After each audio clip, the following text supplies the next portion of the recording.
En muchas ocasiones, cuando los medios de comunicación hablamos de la España vacía, hacemos referencia a la despoblación, a la falta de servicios públicos, pero ¿nos hemos parado a pensar en la seguridad de nuestros núcleos rurales? En eso incide el libro del profesor de Criminología de la Universidad de Extremadura, Jordi Ortiz, al que ya saludamos. Muy buenos días.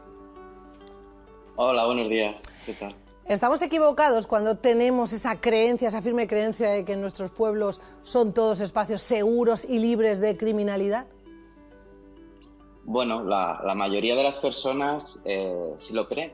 Los datos apuntan a que un 60 o un 70% de las personas que residen en el medio rural pues consideran o se sienten seguras, ¿no?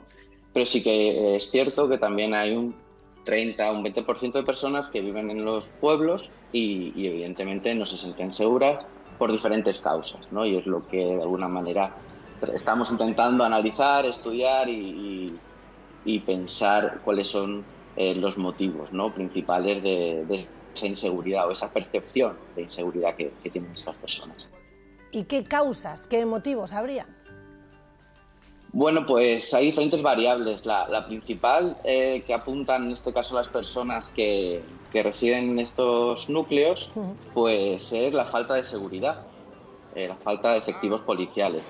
En segundo lugar, apuntan también, sobre todo mayoritariamente las mujeres, la falta de iluminidad, ¿no?, de luz en las calles. Y también, en tercer lugar y en último lugar, podríamos decir, es la actuación policial, es decir, lo que tardan, en este caso, los servicios policiales en actuar, ¿no?, en llegar a esas zonas. De eso vamos a hablar. Te quería preguntar también, ¿qué se esconde detrás de esas comparativas entre tasas de criminalidad cuando hablamos de grandes ciudades y cuando nos referimos a los municipios más pequeños? Bueno, desde un punto de vista académico, el principal problema que tenemos es que no hay datos.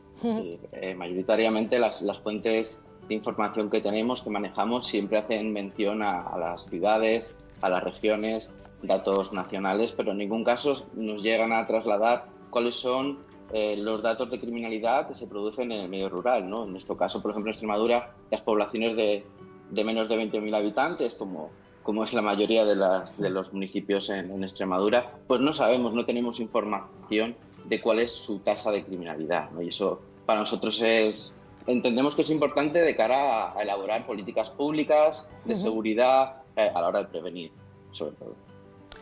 Sobre esa falta de efectivos, le hemos preguntado, hemos estado en Cilleros y ahí les hemos preguntado a algunos vecinos sobre esa sensación de inseguridad. Los vamos a escuchar. Entiendo que cualquiera que tenga algún problema, pues llama al 062 y le atienden. O sea que yo no me siento segura, sí. Porque tienes que llamar, tiene que venir de Moraleja, tiene que venir de otro sitio y no...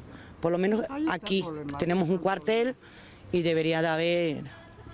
Por ejemplo, hay guardias civiles como había hace años, no, viviendo. Ahora no vive nadie.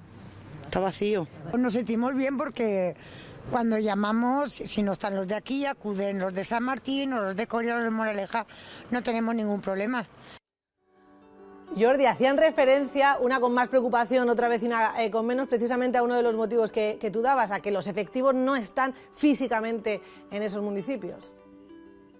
Sí, yo creo que hay que destacar, creo que es importante insistir, y yo lo hago, ¿no?, en que al final, con los medios que tienen, en este caso las fuerzas y cuerpos de seguridad, hacen lo que pueden, ¿no? Y creo que hacen un trabajo excelente, pero sí que es cierto que nos encontramos en muchas localidades sin servicios policiales,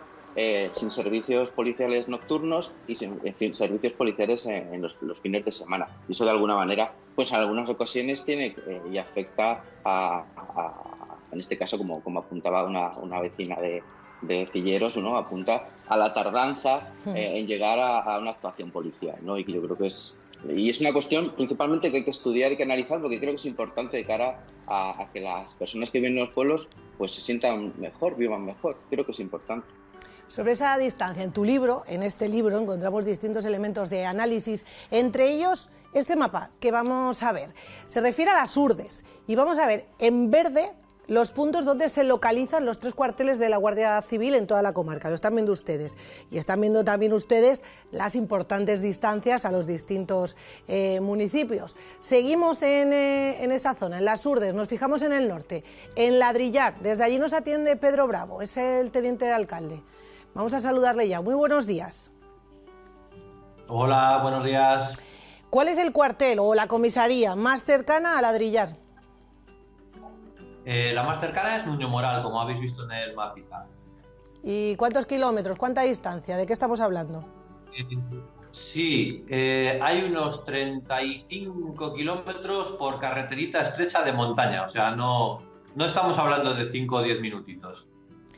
Yo no sé si precisamente por esa distancia, y hablamos de Ladrillar, pero ustedes también tienen otras alquerías. Se me viene a la cabeza, por ejemplo, las Mestas, que también entiendo que ese recorrido es importante. ¿Existe algún tipo de sensación de seguridad allí, precisamente por no contar con algún miembro de Guardia Civil o de policía situados siempre en el pueblo? Sí, o sea, hay cierto temor, hay cierta sensación, sí, de un poquito de abandono. Nuestro municipio es muy pequeñito, con muy poquita población, 200, 240 habitantes, en 4 núcleos de población muy pequeñitos y dispersos, o sea, en un gran espacio, ¿no? Entonces el cuartel nos queda como unos 35 kilómetros, digamos, de Ladrillar, que es el núcleo central de población, pero los distintos núcleos pues están unos un poquito más lejos, otros un poquito más cerca. La sensación general sí es de un poquito de miedo, o sea, no es que haya un alto índice de criminalidad, pero la población es mayoritariamente muy anciana y sí que es vulnerable, es bastante vulnerable a ciertos tipos de engaños presenciales en pueblos. Sí. Hablamos del tipo timo o estafa de la bombona de butano, de la luz, del teléfono, etcétera. Entonces la gente mayor, sobre todo la gente muy mayor, sí tiene esa sensación de desasosiego. ¿Sí? ¿Y cómo el ayuntamiento intenta paliar esa sensación? El ayuntamiento tiene muy poquitos medios, son ayuntamientos muy pequeños los nuestros. Nos faltan muchísimos medios económicos siempre para todo, incluso hasta formación para determinadas cuestiones.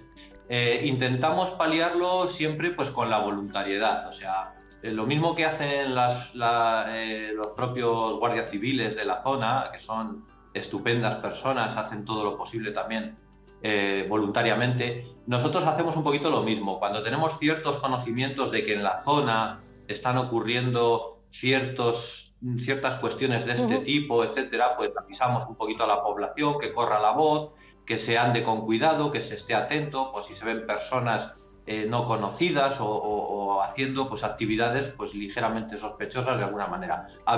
Realmente avisar entre la población.